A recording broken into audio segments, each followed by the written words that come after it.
বিভিন্ন ধরনের শিক্ষার্থী বিভিন্ন ধরনের প্রকল্প বানিয়ে এনেছে, যে প্রকল্পগুলোর মাধ্যমে ভবিষ্যতে আমরা উন্নতি করতে পারবো। এই শিক্ষার্থীরাই হচ্ছে ভবিষ্যৎ এবং তারা উদ্ভাবক এবং গবেষক। রংপুরের গঙ্গাচড়ায় অনুষ্ঠিত হলো ৪৭তম জাতীয় বিজ্ঞান ও প্রযুক্তি সপ্তাহ উপলক্ষে বিজ্ঞান মেলা ও অলিম্পিয়াড।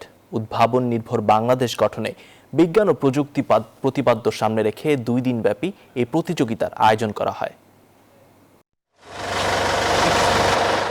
গঙ্গাচড়া উপজেলা অডিটোরিয়াম চত্বরে শেষ হলো বিজ্ঞান মেলা। বিভিন্ন শিক্ষা প্রতিষ্ঠানের শিক্ষার্থীরা তাদের উদ্ভাবনী বিজ্ঞান প্রকল্প নিয়ে এখানে উপস্থিত ছিল। বিভিন্ন ধরনের শিক্ষার্থী বিভিন্ন ধরনের প্রকল্প বানিয়ে এনেছে, যে প্রকল্পগুলোর মাধ্যমে ভবিষ্যতে আমরা উন্নতি করতে পারবো। এই শিক্ষার্থীরাই হচ্ছে ভবিষ্যৎ এবং তারা উদ্ভাবক এবং গবেষক। মেলার শেষ দিনে অনুষ্ঠিত হয় বিজ্ঞান অলিম্পিয়াড ও কুইজ প্রতিযোগিতা। বিজয়ীদের হাতে সনদ ও পুরস্কার তুলে দেওয়া হয়। তাদের উদ্ভাবনী যে প্রজেক্টগুলা তারা বিজ্ঞান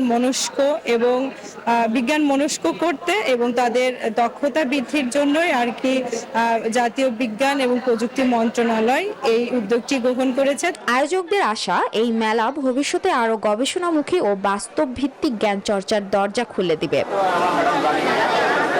ডেস্ক রিপোর্ট, নিউজ 24।